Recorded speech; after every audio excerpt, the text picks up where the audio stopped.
মধ্যপ্রাচ্যের যে শহরটি এতদিন বিনিয়োগকারীদের জন্য ছিল বিশ্বের সবচেয়ে নিরাপদ স্বর্গরাজ্য, সেই দুবাই আজ যুদ্ধের কালো ছায়ায় আচ্ছন্ন। ইরান, ইসরায়েল এবং যুক্তরাষ্ট্রের সাম্প্রতিক সামরিক উত্তেজনা কেবল মানচিত্রকে অস্থির করেনি, আঘাত হেনেছেন দুবাইয়ের সেই বহুল পরিচিত সেফ হ্যাভেন ইমেজের উপর।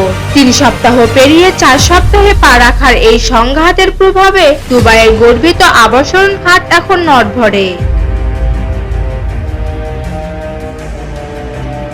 কয়েক দশক ধরে যে আস্থার উপর ভিত্তি করে এই মরু শহরের আকাশচুম্বী অট্টালিকাগুলো দাঁড়িয়েছিল, যুদ্ধের দামামায় আর সেখানে হাহাকার। জ্যামিতিক হারে কমেছে সম্পত্তির লেনদেন, আর ক্রেতা ধরে রাখতে মরিয়া হয়ে দাম কমানোর ইঙ্গিত দিচ্ছেন রিয়েল এস্টেট এজেন্টরা। এই মান্দার সবচেয়ে বড় প্রতিফলন দেখা যাচ্ছে শেয়ার বাজারে। বুর্জ খলিফার নির্মাতা প্রতিষ্ঠান এমআর প্রপার্টিজ এর শেয়ার দর যুদ্ধের শুরুর পর থেকে 26%-এরও বেশি কমেছে। গোল্ডম্যান স্যাক্স এর তথ্য অনুযায়ী চলতি বছরের মার্চের প্রথম 12 দিনে লেনদেন কমেছে গত বছরের তুলনায় প্রায় 37%, আর ফেব্রুয়ারির তুলনায় এই পতন প্রায় 49%।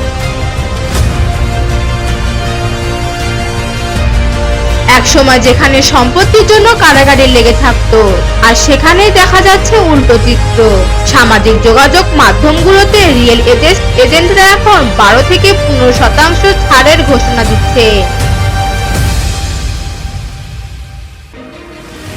বিশ্লেষকরা বলছেন, গত 5 বছর উদ্যমুখী প্রবৃদ্ধির আর করমুক্ত সুবিধার যে আকর্ষণ দুবাইকে অনন্য করে তুলেছিল, ভূ রাজনৈতিক অস্থিরতা এখন তাতে বড় ছেদ টেনেছে।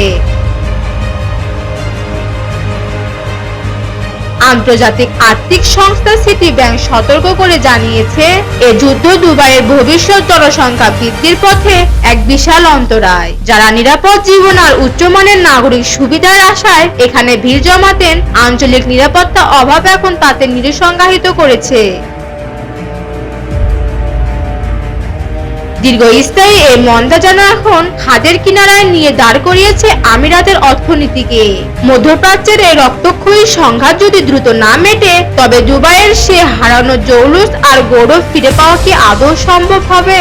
এই প্রশ্ন এখন বিশ্বজুড়ে বিনিয়োগকারীদের মনে।